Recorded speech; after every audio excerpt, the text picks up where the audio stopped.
Hey everybody, welcome back to the Chitty Bros. This is JoJo back at it again with another book review. We just missed the mark for October, and I've been sitting on this one. I finished it like right at Halloween, and I wasn't able to get a video out fast enough, so I kind of sat on it for a second, which is a good thing because it gave me some time to really think about this novel and how I felt about it, and the reviews that it got from other people, and how well it's been doing. So, having had some time to really think about it, I wanted to let you guys in on kind of what my thoughts are on it and how much I enjoyed this novel. So, tonight we're going to be talking about Between Two Fires by Christopher Buehlman. So, the first thing that I noticed in beginning this novel was the modern way in which this story is told. Now, it takes place in the 1300s in France during the Black Plague. So that should set you up to think about how the language and references are going to be in this novel.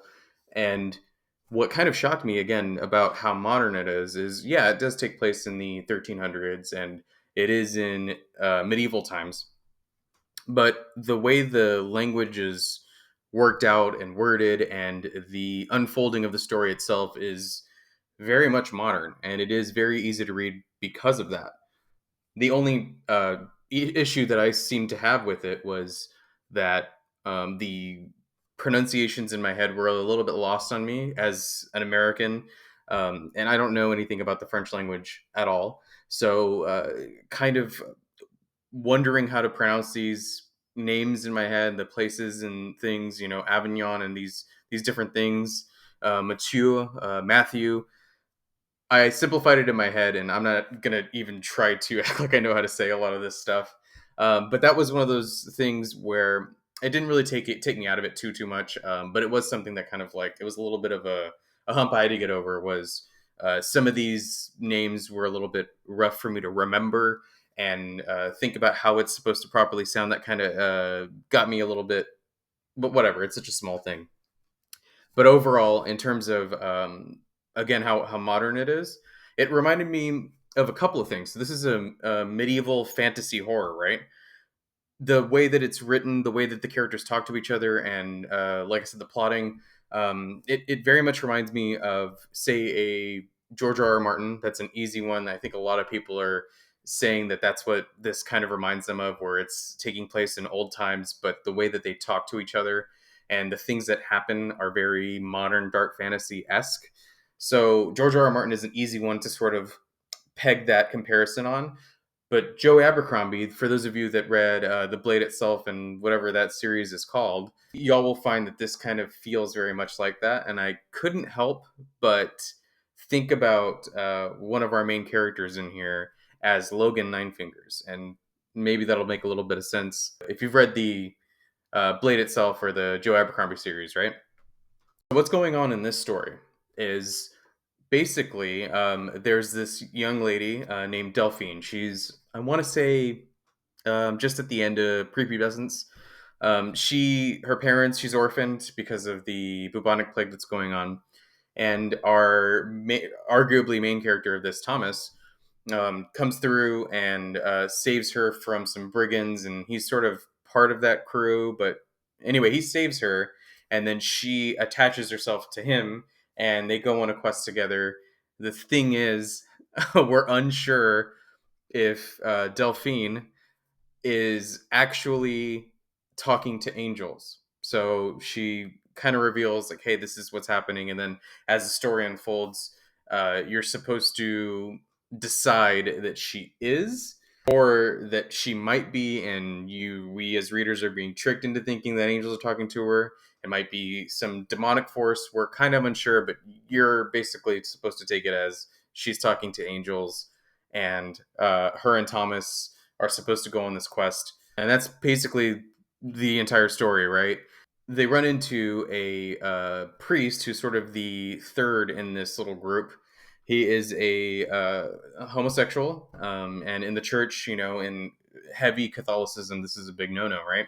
So he gets caught by his congregation with a young man, and he becomes a raging alcoholic because of that. And the church doesn't trust him anymore, and he attaches himself to Thomas and Delphine, and I couldn't figure out how his name is supposed to be said. I suppose I could look it up, but in my head, it's Matthew, but I think it's Machu, or some variation of that. So that was kind of, I would see his name and I just go, oh, Matt. I would just think Matt, right? So then the three of them go on this quest, and it starts off being very episodic. There would be sort of a small adventure along the way, and then that would become resolved, and then they'd go somewhere else, and then there would be something there, and then they have to solve that. But that wraps up pretty fast, and towards the second two-thirds or middle of the book, it becomes a little bit more about the quest in its entirety, and not just the here's a situation, here's the next situation, here's the next situation, right? Okay, I was actually shocked because I thought the entire book was going to be these little episodic pieces, and I would have been pretty okay with that. But I really enjoyed the way the ending plays out.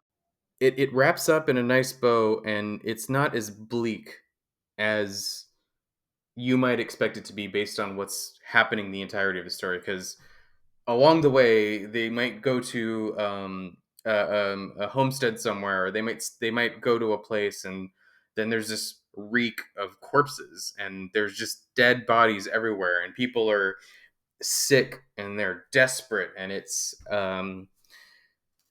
in detail. He's not shy about going there, and I really like that. I think if you're going to do something like a medieval fantasy horror, you kind of have to go there. If you're going to develop a world where angels and demons are real, then you really have to showcase what that is to believe that it's real and believe that our characters can get out of it or do what they can to survive it. I really enjoyed that it was written in a matter of fact way, because if we're going to accept that the bubonic plague is happening, and we're going to accept that there are spiritual forces at work here, then you would at some point, people in this world would just be so downtrodden, and they would have they would get used to it at a certain point, and you would just go, okay, well, here's the next thing.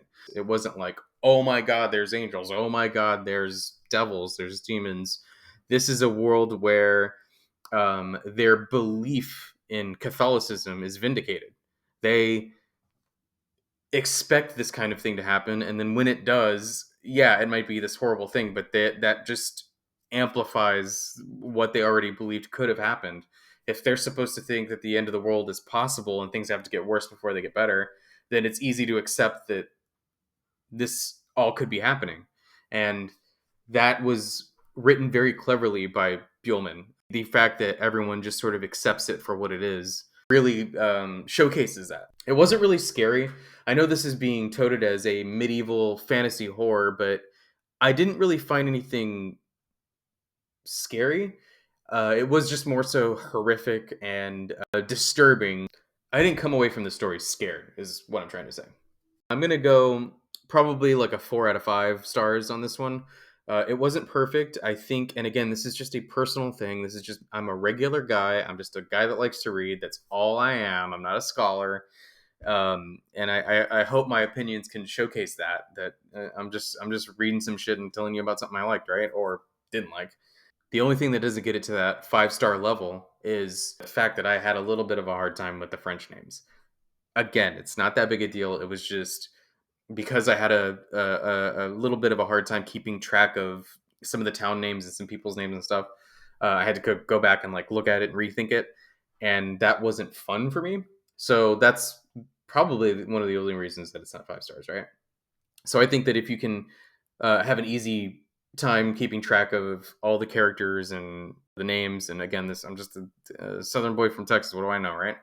But basically, if you can keep track of all the French stuff and you are okay with it getting as dark as it gets, you're probably really, really going to like this if you like fantasy medieval stuff. I mean, I even broke out. We have these religious candles from when we did our Exorcist podcast. I don't know how many months ago. This was the perfect time to whip them out because of how fucking Catholic this book is. I thought that that would maybe even turn me off of it a little bit. It didn't. I was like, okay, I kind of want to.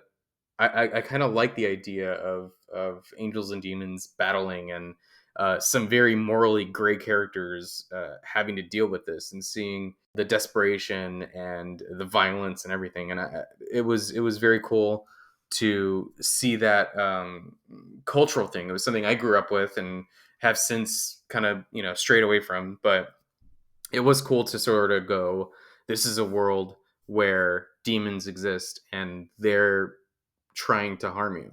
I really enjoyed this. I can't recommend it enough. I think the way that I found this was it popped up in my recommended for you thing on Amazon or whatever. I think I'd ordered some books in the past, and it kind of remembers like what you look up and what you're interested in. And I kept seeing this book pop up. It kept popping up. It would be like right below some of the stuff that I'd been buying. It's like, hey, this book kind of fits like your style and what you like. So I don't know. I think I just was like, fuck it. I want something new to read anyways. And I'm glad I did. It's very fun. I would definitely recommend it. I'm curious to see, because I know that Buehlman's written some other things, and I'm interested enough to experience another story by this author. I don't know if I want to read another Catholic story or medieval story, but I am interested in his writing style, and if there is another horrific or just interesting story he wants to tell, I'm interested in kind of finding out where that goes. So, yeah, it's definitely thumbs up for me. If you like this kind of thing, if you like demons and angels and knights and shit like that, and you're gonna like it.